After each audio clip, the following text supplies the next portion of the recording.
This podcast represents the opinions of the hosts of the Laugh Cry Club and guests on the show.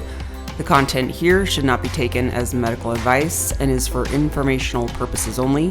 And because each person is so unique, please consult your healthcare professional for any medical questions. While we make every effort to ensure that the information we share is accurate, we welcome any comments, suggestions, or correction of errors.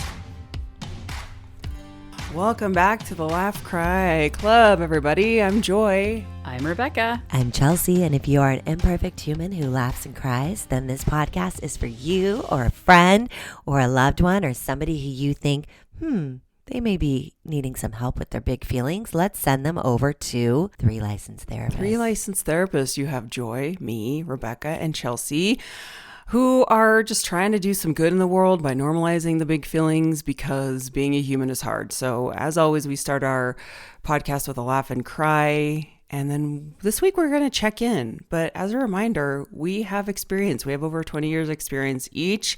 So if you know of someone who would just, maybe they're not so sure about therapy, we are therapists. We are here to welcome you into this club because if you're imperfect, you belong here. Thank you so much for supporting us. The best way you can support us is to share it with a friend. So like Chelsea said, if you know someone who might need a little boost, we're here for you. All right. So I got my Taylor Swift shirt on. I'm ready to go. Today is October 3rd. It's Mean Girls Day. Woo-hoo! It's Taylor Swift Album Release Day. It's a very exciting day for me. So I can't wait to jump into all the laughs and cries. Chelsea, who is going first? Well, of course, I'm going to nominate Joy. And fun fact, I was listening to some of the new Taylor Swift this morning because Taylor Swift's my daughter's favorite. Yes. And I mean, I like her too. I think she's such an amazingly talented artist. I've seen her several times live. So I know my daughter is going to come. Oh, actually, she has volleyball today, but I know we're going to have a lot of conversations and I want to be in. Yeah, you want to be in the know. I want to be in. Yeah. Yeah. Is Charlie listening to it right now? Like, is she? Well, cell phones are banned at school. But this morning, was she before school or is it like she just gets up and goes? Oh, I don't know what she was actually listening to this morning. Okay. I mean, it's just. I'm sure it had to be. It dropped at midnight. Talked about it. Yeah, she talked about it last night. She was silent this morning. 100%. Yes, she was definitely. I would bet on. Well, I'm excited to hear the teenager take. Okay, Joy. Well, I'll tell you the adult joy take. I'm laughing and crying. What you got? My laugh really has to do with Taylor Swift. Okay, so it's one of those laugh cries or laughs that in the moment it's like I don't know. It might not be funny to everyone, but in the moment we laugh so hard because my husband's very funny. So my husband is a big music nerd, as I've mentioned before. Loves music, really into the music scene, knows all the indie bands, knows what everyone's doing at all times with all the music. And so he was talking to me yesterday. We're having this conversation. He's like very excited for me because, I'm a huge Swiftie. Everybody who doesn't know, I have become probably one of the biggest, nerdiest 48-year-old Swifties out there. And so we're talking about this new album drop, and he kept talking like the past couple weeks. I can't believe she hasn't released a single because most artists release singles before they put out the album. And he's like, I cannot believe she's never, I don't know when the last time she dropped a single. It's been probably since like 5 or 6 albums ago when she's dropped a single because she doesn't have to. And I was like, well, it's Taylor Swift. She can do what she wants. He's like, I know, but that's so weird that she's breaking records pre-ordering this album when it literally could just be me going like this on the album. He's like, it literally could just be me snapping my fingers for the entire. Oh my God, how pissed off would people be if that was it? It was like just JK, guys, JK. Like the whole album could just be people fart would noises. Love it though. Like, they would you know totally what I mean? Love it. And of course, like everyone's built up this relationship with her that like they know that it's going to be amazing. But I'm like, that is freaking trust. That's called trust. It's called trust. And I just started cracking up because I was like, that is so true. Like her fan base has just been like, you know what? It's going to be golden. Like we don't need a single. We love the anticipation. We love this relationship that we've, developed with this artist that like we don't need you to prove anything. It's just so we just had a really good laugh because when he's like, it literally could just be me snapping my fingers the whole album and people would be like, I'm buying it. So luckily it's not that. And it's an amazing album. I've already been through 4 rotations because I could not sleep. And I woke up way too early, put in my earbuds, laid in bed and just started listening to it. And I was like, wow, this is perfect. It's perfect. So that is my laugh because I have to laugh at myself for being the nerdiest Swiftie. I'm probably going to go to the video release premiere that's in the theaters and be possibly the oldest person there. Maybe not. Who cares? But I am just beside myself happy. And then my cry was literally, I was on my walk this morning and I was walking with the dogs and I had this moment where I was like just very present because I usually listen to podcasts when I walk my dogs. I rarely listen to music, but I was like so into the zone of like listening to this new album. I usually listen to podcasts with one earbud. So I'm kind of like aware of like cars and things like that around me. So today I was like, I'm going both earbuds. I'm walking the dogs. It was like super early. There's no one out. So I was like, You're a rebel today. I was so rebel.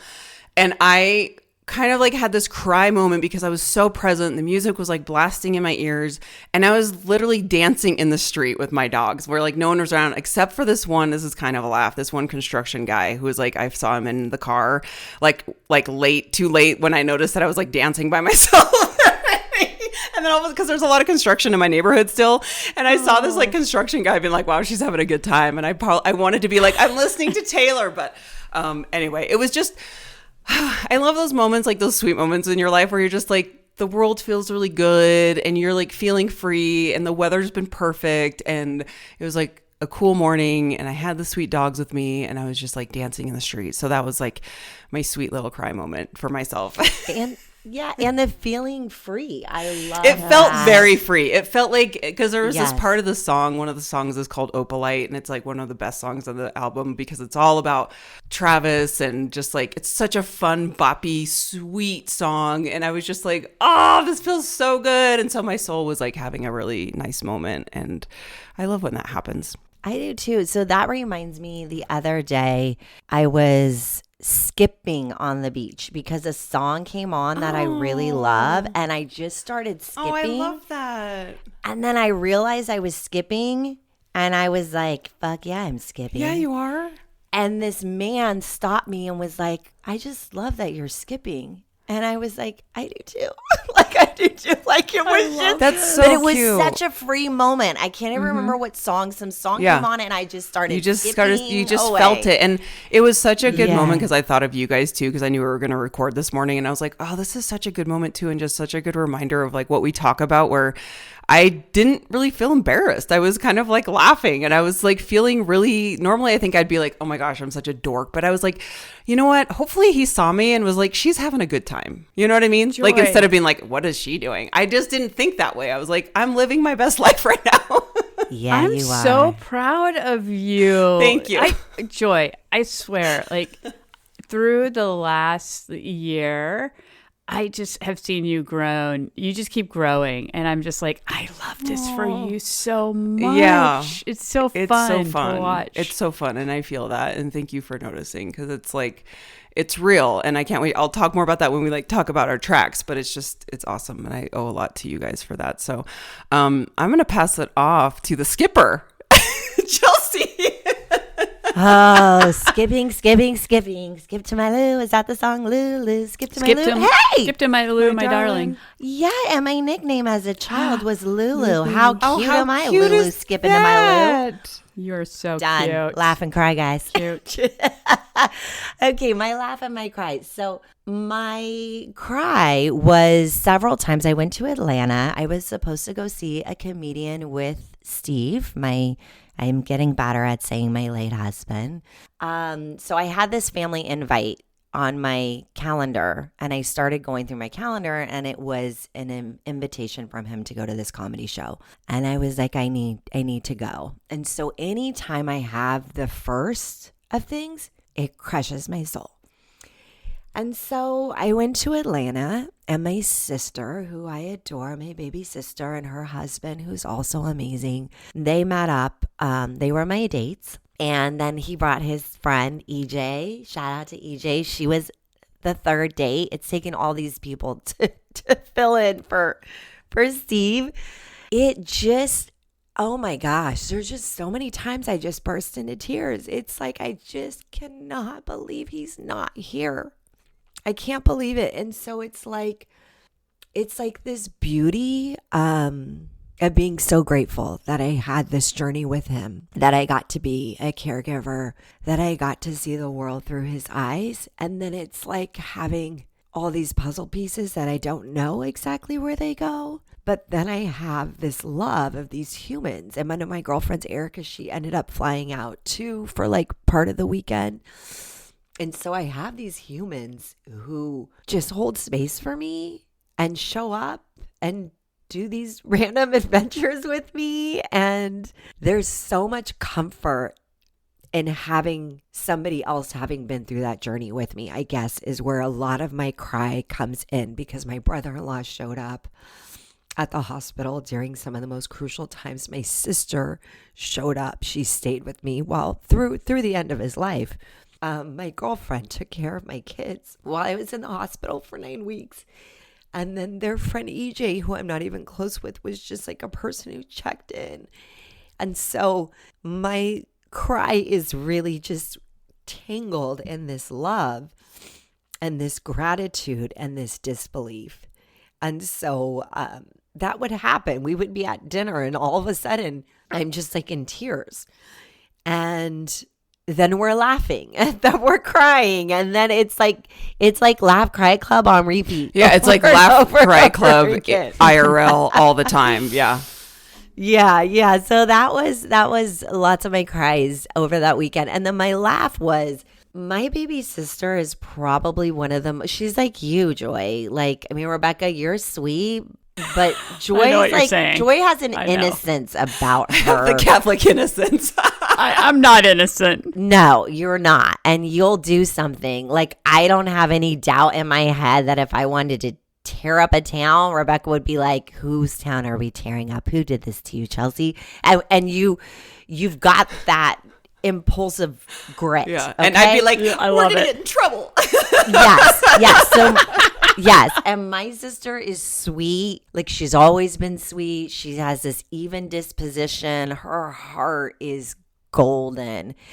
We're at the sports bar. We're watching a football game, my friend Erica's team, and we're loud. It's a sports bar. The game's exciting. It's going into overtime. It's this whole thing.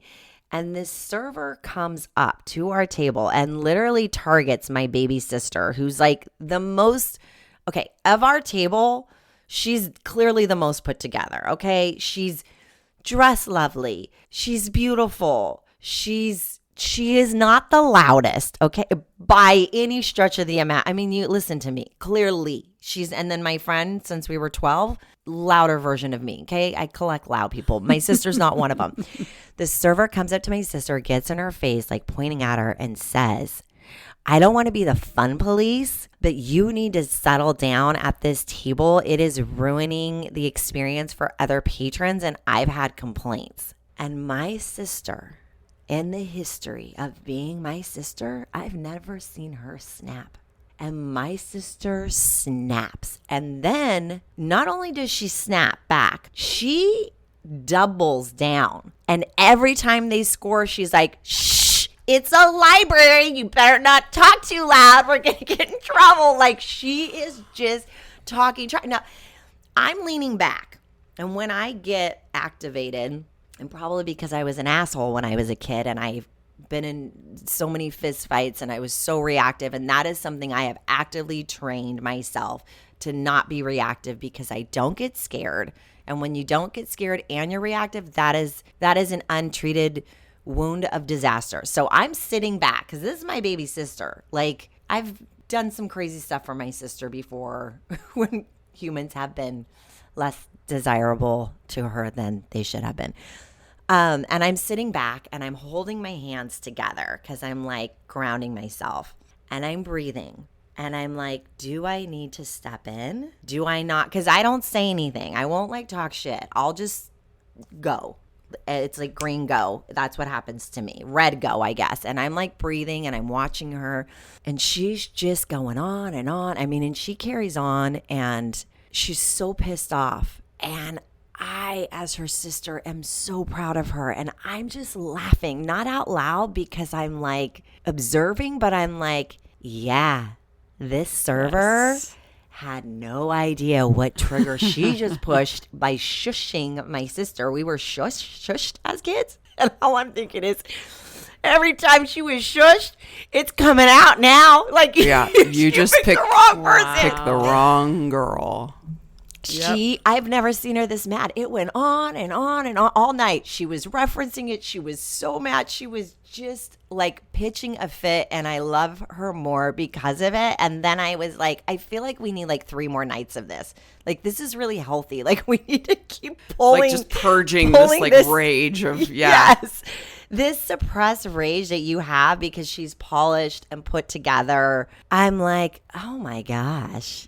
Yeah, we are cut from the same cloth. Yeah. Cloth, little sis. Never knew. Never knew. So I'm really proud of her. I felt like it was really healthy.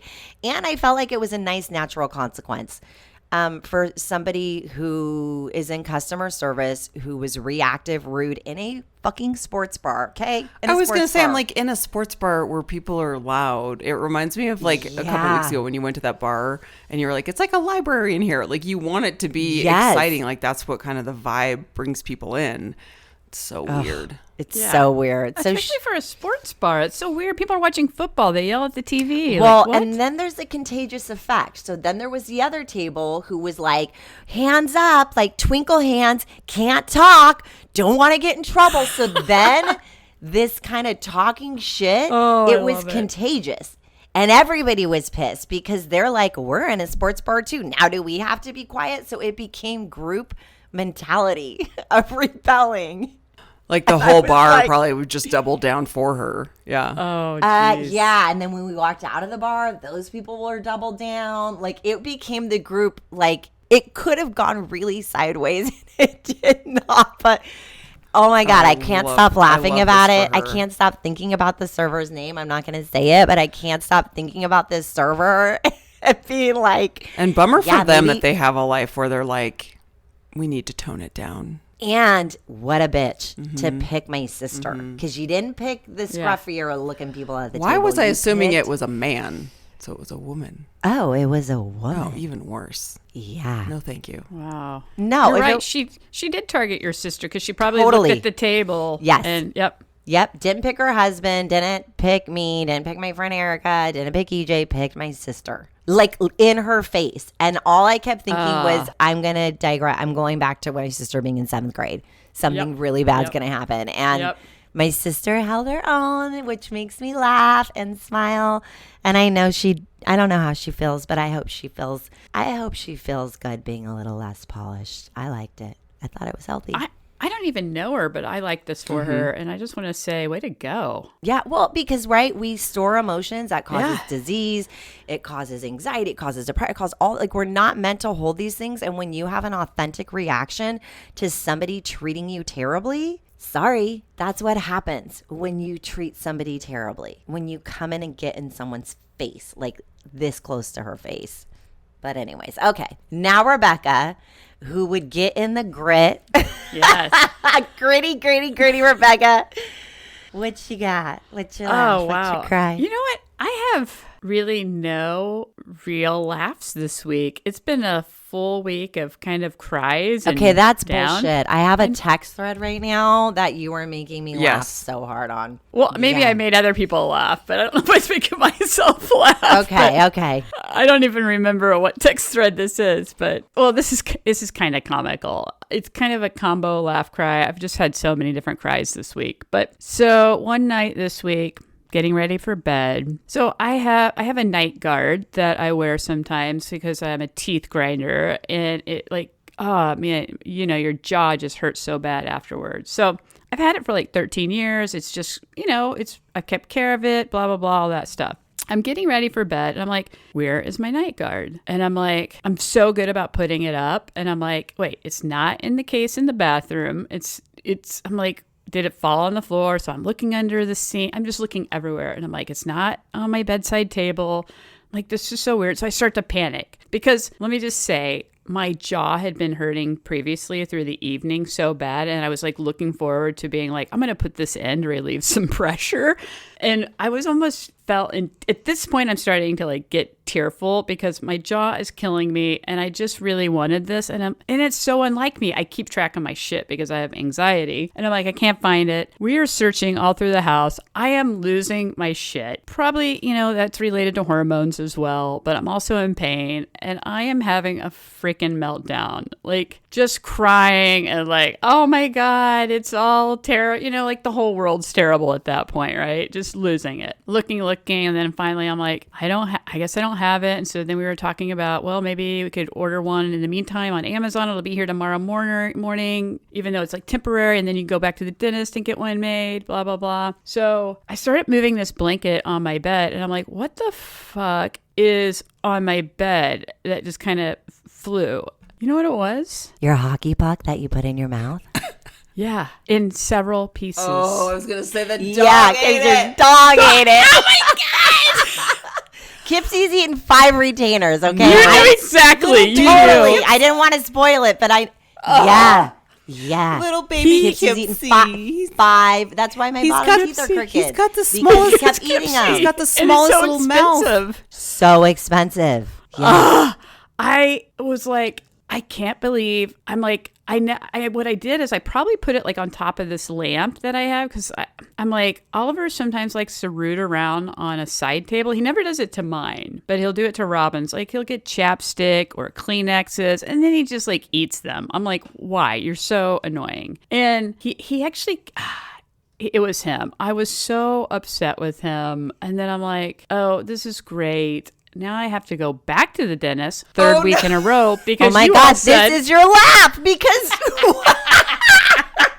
listen to the last few episodes, listeners. If you haven't heard, Rebecca now employee at the month, volunteer employee of the month at the dentist. You are manifesting. You love the dentist. I think Chelsea said, if you go back to the dentist a third week in a row, or somebody is like, oh my gosh, like, yeah, so they're going to think that you're making excuses just to visit. I went back to the dentist, called them up. Same dental assistant as I have had the past 2 times. Please and it was sponsor us, dentist. It's like, welcome back. Open the door for me. And I'm like, okay, thanks. And, super easy. It's much different now than how it was originally when I had it done some long time ago. But took 10 minutes to do a scan, and then it was like, all right, we'll see you back in a few weeks to pick it up. So guess what? I will have to go back a 4th time. At least I should have a week break in But there. it's just to pick up your new retainer or your teeth mouth. Wait, it's a mouth guard, right, for sleep? Yeah, a night guard for teeth grinding.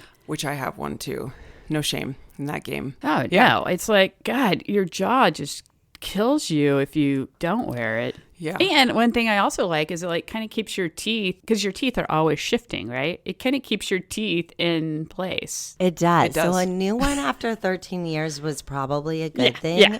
And then this is so funny that both of you had stories that connect with my life. Last night I sent my friend Jen a video of me with my night guard and my hockey puck mouth. Just because I love her and it's so terrible, and I was like, talking. We should all send it. Yep. We should all send our own. Yeah, because I have mine's huge. Because mine actually is. Mine's huge. Mine's so big because it's actually set for me so I don't snore. So because I had sleep apnea, so my dentist made one that's like what? Yeah. That's a cool thing. Okay. Because I have sleep apnea and I am like, I'm not going to use a CPAP. Yeah. We are solving mental Look at health us. It's called a and vesicular something appliance, and he made it, and it's amazing, but it has these spikes on the bottom, so I look like a vampire. We're taking a photo. Because it pulls your bottom jaw forward so it doesn't fall back and then you snort. It's amazing, but also I do look like a vampire, and it's amazing. Okay, so challenge to our Laugh Cry Club members and ourselves. We would never do a challenge we didn't do ourselves. We're going to start posting some photos. Yeah, everyone just post their night guard. Therapeutic quotes with our mouth smiling with hockey pucks. I love this so much. Let's do this for all next week. Could we do that? Could we each commit? Okay, we could all each commit to at least one. And if you are a listener and you wear a beautiful medical device that makes you look extra beautiful when you go to bed, please send us your pic. Extra sexy. You're not alone. You're in the mouth issue club too. We're in the club. Okay, so that's right. Are we pivoting into the we things? Are. Okay, who's going to kick us off? Me, I guess, because I'm off mute. Okay, wait. Go for it. Okay, well, we're talking about new tracks. So a while back, Rebecca had talked about creating new tracks. And Rebecca, tell us what you meant about tracks, and then we'll catch you up on our track. Yeah, so when I'm thinking about new tracks, it's like, so in our brain, we have all the old beliefs and thoughts that we have. It's like kind of got this pathway and we stay in it. It's like, you have these pathways when it's really hard to change the behavior and do something new because you have a tendency to want to slip right back into this old behavior pathway. And so I likened it to like seeing tracks like in a sand if somebody was driving through, or if you've ever driven a car through mud or seen somebody drive through mud, then the mud dries and it's got that divot. Next thing you know, if you drove through there too, your tire is just going to follow that divot instead of making your own. And it's really difficult to kind of get out of that and then get rid of that track. So that's kind of what I was talking about. Yeah, and we talked about this on a podcast, and was it April where we talked about going into spring and what we wanted? Oh my gosh, this is how life happens. Do you remember what your tracks are? I remember my tracks. You do? Yeah. Part of my story is I don't remember. Okay, yeah, my tracks were I was in the hospital with Steve, and I was so excited about spring, and I was so excited about all these projects I had going on and these clients I was working with, and I was feeling like renewed, very hopeful. And my car crashed. I mean, that's the truth, right? Like I went on a path that I'm on a path of unknown. That's my path right now. So I thought I had all these things planned. Steve was going to beat cancer. Well, he did beat cancer, but he died of complications. But that he was going to live, and we were really going to lean in to the newness that comes with being healthy. Yeah, my car crashed. I am not on that track. I'm on a new track, an unknown track, a very unknown track right now. But I think that's the beauty of tracks that, as we're talking about it, is that as long as we're exploring doing things differently, I feel like that's the win. Part of our discussion, I know, was kind of just defaulting into the lazy brain of going for the low-hanging fruit, going for the default, going for the things that are the easiest grab, and that we are challenging ourselves to be all right, don't fall into the way that you're always doing it. How can you do it differently? And I know a lot of my kind of new track was around the way that I was thinking about life and feeling I know there was a time where we talked about the never enoughness, the kind of self-critical mode that I had. And instead of really just kind of leaning into enjoying the things that I was already doing, finding the small beauties of life, going big to get small. So every single day when I would have that thought kind of come in, I'd be oh, that's the thing that I do. I don't need to do that anymore because I'm carving a new track. So anytime I would catch myself in that negativity train, or even, I don't know if you remember me talking about where anytime I would be excited about something, I would immediately sabotage and be well, it's not going to happen for you. Things don't, whatever, cynical, fill in the blank. And now the track that I've been going to is it's fine if, you can enjoy that. Dancing in the street, I can just enjoy this moment and I don't have to go to the cynical track of but your life's actually going to suck in the long run.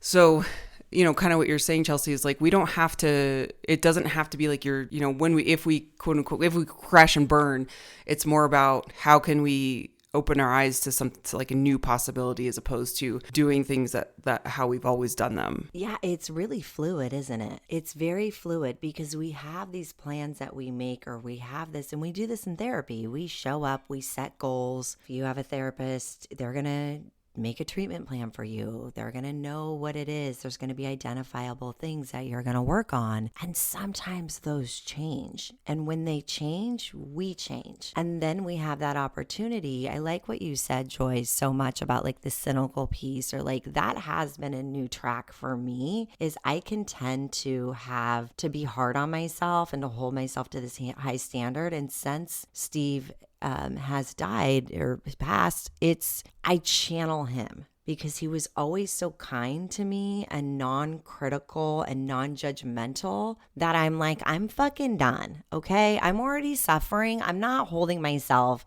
Like, it's okay if I didn't get out of bed today. I'm giving myself a lot of grace. And I was kind of okay at that, but I am radically creating a new track. In fact, I made a video of it. Like, negative self-talk is out of style for me. Like, I'm done. I'm done. I'm not talking shit on myself. I'm not saying these things to myself. Like, I've been through enough. I'm done. If I need to pivot and grow, that's something different. And that does not come from me being unkind to myself. That is definitely a new track. Thank you for sharing, Joy. That gave me an aha. No, that's so great. And I love that you're like, I'm done with that. That's such a wonderful example. I think so many people, we don't realize we're doing it. Like, my example is like, I didn't really realize I was sabotaging myself every time I was like excited about something. Then I'd be like, but your life sucks. Like, and then I was like, why do I do? So it's like, you're done with that. You're like claiming it. And I think there's such a power in even just claiming it to yourself. It's not to say that we're perfect and we won't have it's not like our thoughts are insane. Like, our thoughts are going to still have negative self-talk, but you're committing to being like, oh, I'm done with like entertaining that. It'll come up and I can just be like, oh wait, we're not doing that anymore. And that's how you carve a new track. Mm-hmm. I want to say too, like, I love that you both remember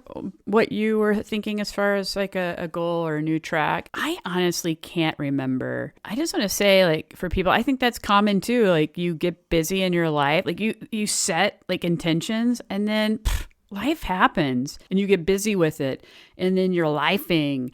And then it's like one day, maybe you're like, I had set this intention and I can't remember it. So maybe I'll set a new intention today and move forward. So it's like, it's not like, you have to throw it all out the window. Like, oh, I'm screwed now. It's like, no, you just reassess and adjust, and then set your new intention. And that's what I personally need to do, because I don't remember. And I don't know if it's like this perimenopausal brain fog or what it is. Or maybe I just checked out too. Or, maybe I just started getting in tune with certain things and just running things down and just getting seriously like hyper-focused about certain areas. And then sometimes when you're hyper-focused, like, you can't see all the other stuff going on around you.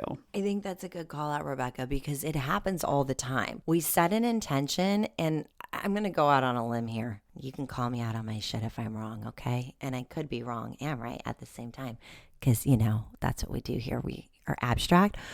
But I almost feel like maybe it wasn't that important. Like, at the time, this thing could have felt really important to me. And either sometimes it naturally heals itself, it naturally irons out itself. Other times we made something really important that we didn't actually want. And I think about this, like, how many okay, I have like so many certifications. It's so, if I actually put the certifications after my signature, it'd look ridiculous because I'm like, oh my gosh, I am going to be an expert in this. And then I study it sometimes for like a couple years. I mean, I've done stuff for like 3 years, 4 years. And then I go, oh, I changed my mind. I actually don't want to do that, because I naturally we naturally weed stuff out. Yeah, you process that. Yeah. Yeah. So I'm wondering, it could be like, in this moment, this intention feels really important to me. But if it's not nagging you, I would say you've either worked through it, you've either completed it, or maybe it wasn't as big as you thought it was. I do think you're onto something. Yeah. Yeah, I think that's true. Because I think when it's really important to you and like continues to be really important, obviously you remember and stick with it. But there are times when, like you're just saying, like, in the moment, this is what I find important, but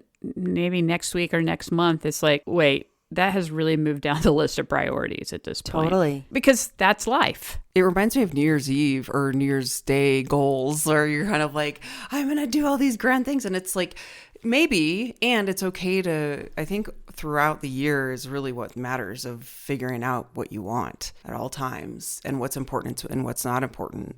There's plenty of times where we set goals, and sometimes I have an aversion to goals because I'm like, well, what if I change my mind? So it's great to have a little bit of a focus, a little bit of a target, but being open to being like, well, if you shoot and miss the target, you land somewhere else, you're like, well, maybe that's where I was meant to be. And actually this is more interesting. So I think it's just funny how I think a lot of us put pressure on ourselves to get it right or do the right thing or compare ourselves. And, if you want to do this certificate and you commit and you find out you don't like it, or you just cycle through that interest. It's fine to cycle through interest. I think we are very similar in that sense, where I'm someone who's interested in a lot of things. And for a long time, I felt really bad. Like I had to pick a lane, and I'm like, no, there's a lot of interests that I have. And that narrative can go bye-bye now. So it's a really good practice for when you are feeling like, if you're stuck in a rut or if you feel like you're doing the same thing over and over again, where can you take just a small step,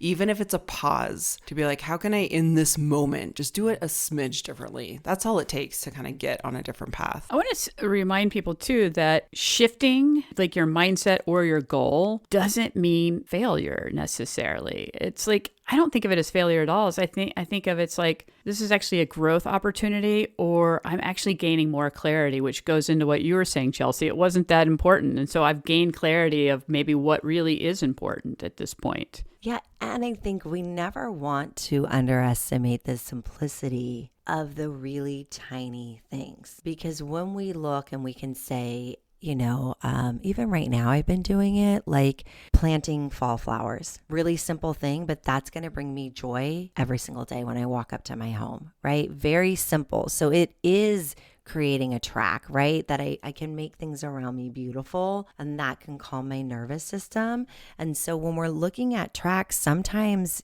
it is what can I do to keep calming my nervous system? What can I do to keep landing in safety? What can I do? Because we cannot control the outside stuff. We cannot. But we do get to choose how we navigate through. And, it's do you remember when you started a meditation practice? I mean, I remember how hard that was for me.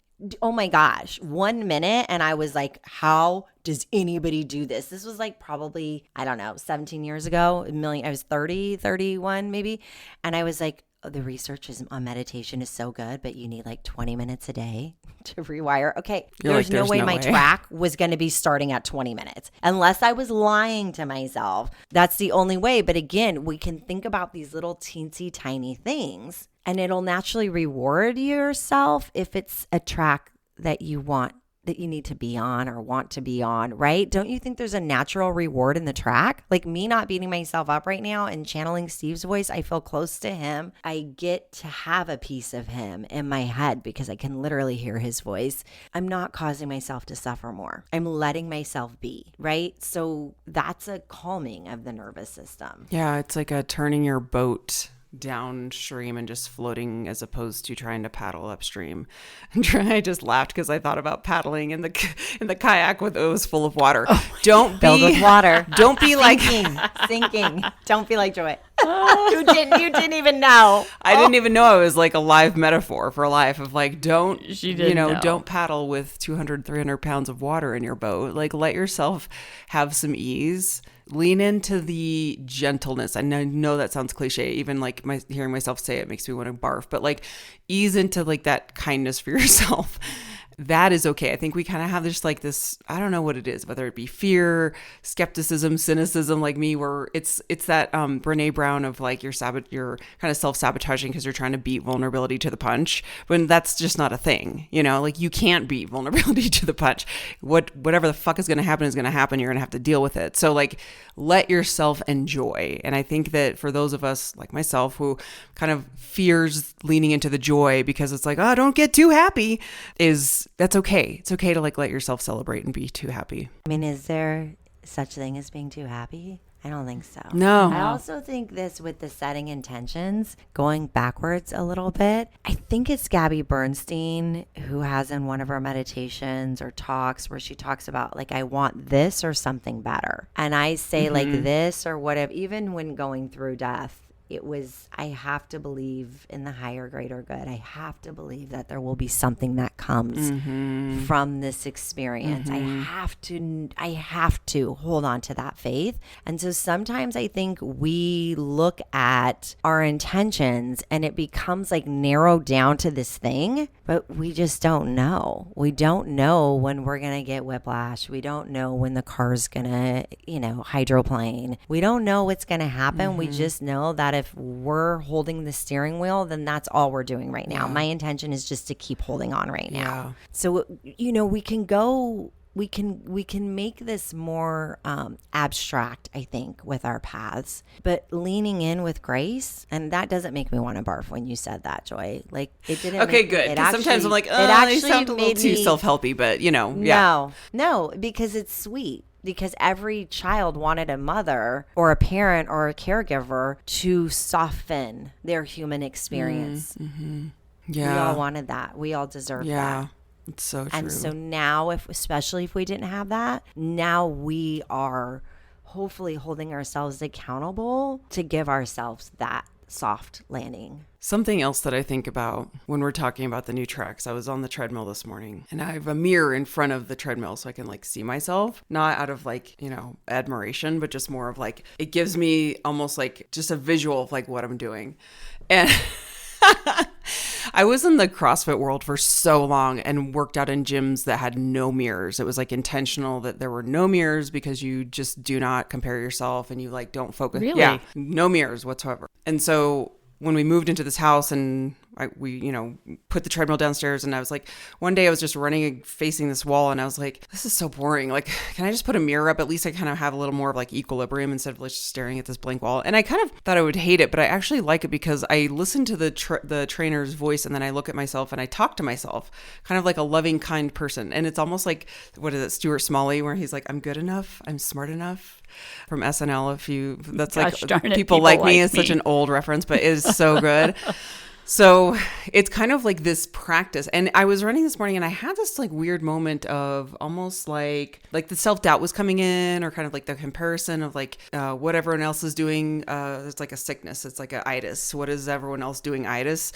I had this moment where I stopped and I was like, you are not doing that anymore. You are putting your ego down, because it was almost like this ego moment of being like wrapped up in the whirlwind of like trying to play the game of life, if that makes sense, where like we're like, am I doing it right? Am I playing it right? Am I being purposeful enough? That can be really exhausting. So like I even just was identifying a new track this morning where I was like, oh, the ego is real big right now. We're going to shift that. So even just like that small, I don't know how that's going to look. I don't have a grand plan as far other than just noticing that of when that comes up. So that's like kind of another example of like a new track that I'm working on. I love that for you. That's amazing. And it's like this, people are weird about mirrors. Like some people, you want them so you can see your form. Other people are like, I don't want to catch a glimpse of myself or my body in a mirror. And for you to be able to like take something that a lot of people have like negative feelings around and turn it in positive, like you're having a conversation with yourself probably almost every day. That's really amazing. Yeah. And it's healthy. Yeah. So we're doing it one step at a time,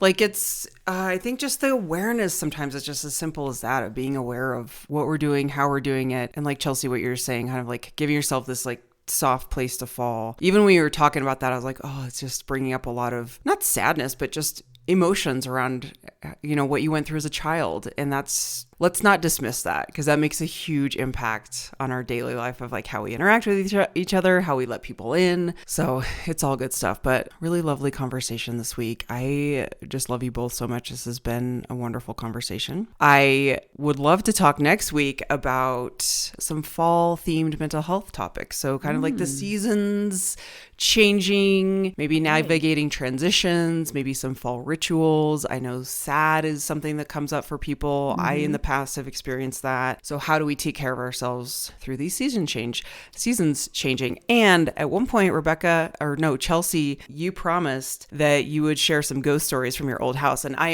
have been patiently waiting. Chelsea. I lived in that haunted mansion. Yeah, I can't wait to hear it, because the mortuary home. There are some good stories, which It's funny. I was putting into ChatGPT the fall, like mental health stuff. And then there's a scared in the dark, why uncertainty feels so threatening and hard to navigate. And I'm like, ooh, that could be our mental health story. Oh, yeah. I mean, our mental health topic for next week. And oh my gosh, we can talk about the haunted house. Do you want to do that? I would love that. I think that sounds great. Let's and do it. Listeners, if you have any haunted stories, we would love to hear them too. Please write in. We're at laughcryclub@gmail.com. We're on social media at laughcryclub, and we are on YouTube now. So I will be posting our YouTube link in the show notes if you want to pass along all of our socials to your friends and have more fun people join the club. Until next time, we love you so much. Go listen to Taylor. It's a good album. Yes. Make some tracks. Make some tracks. And be a soft Place landing pad. Make some tracks while listening to some hot tracks. How's that? Ooh, maybe skip in the tracks. Ooh, God, can we skip and dance in the You tracks? sure sure can. can. Skip You're along. an adult. You can do whatever We you can want also to. protect our teeth. Skip diddy with our mouth loo. guards. Can't wait for that. All right. Love you guys. Love you. Bye. That's life, baby.